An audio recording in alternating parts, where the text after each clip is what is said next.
నా fourth option ఏంటి మనకు ఇంప్లాంట్స్ అంటాం. ఇంప్లాంట్స్ ఇది వ్యాస్ట్ సబ్జెక్ట్, కాకపోతే నేను మీకు బ్రీఫ్ గా చెప్తాను ఇంప్లాంట్ అంటే ఏంటి అనేది.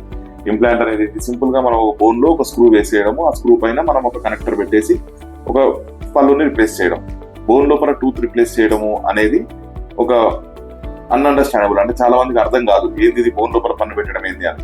అంటే ఫస్ట్ మనం బోన్ లోపల పళ్ళు పెట్టాము, బోన్ లోపల ఒక స్క్రూ వేస్తాం అనమాట, ఆ స్క్రూని ఇంప్లాంట్ అంటాము. దానిపైన వచ్చే పళ్ళుని అంటే క్రౌన్ ని మనం బయటికి కనిపించే భాగంగా పెడతాము, దాన్ని రెండింటి మధ్యలో కనెక్టర్ ఉంటుంది మళ్ళీ స్క్రూతోని.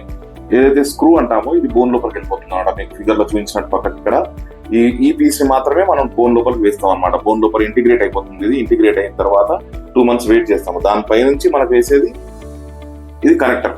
ఈ కనెక్టర్ పైన మనకు క్రౌన్ వస్తుంది అనమాట. క్రౌన్ అంటే పళ్ళు, మనకు బయటికి కంటికి కనిపించే భాగం అనేది పంటిది, ఈ పళ్ళు భాగం మాత్రమే కనిపిస్తుంది. ఇది దాని లోపల కనెక్టర్. ఎప్పుడైనా విరిగిపోయినా ప్రాబ్లం ఉన్నా సరే రీప్లేసబుల్ అండ్ రిపేరబుల్ అనమాట. ఇది ఈ పీస్ తోనే రిపేరబుల్ అవుతుంది. ఇది మాత్రం కంప్లీట్ గా బోన్ లో ఇంటిగ్రేట్ అయిపోతుంటుంది. దీన్ని ఇంప్లాంట్ అంటాము. ఇంప్లాంట్ లో చాలా ఆప్షన్స్ ఉన్నాయి, అవి మనం తర్వాత డిస్కస్ చేసుకుందాం.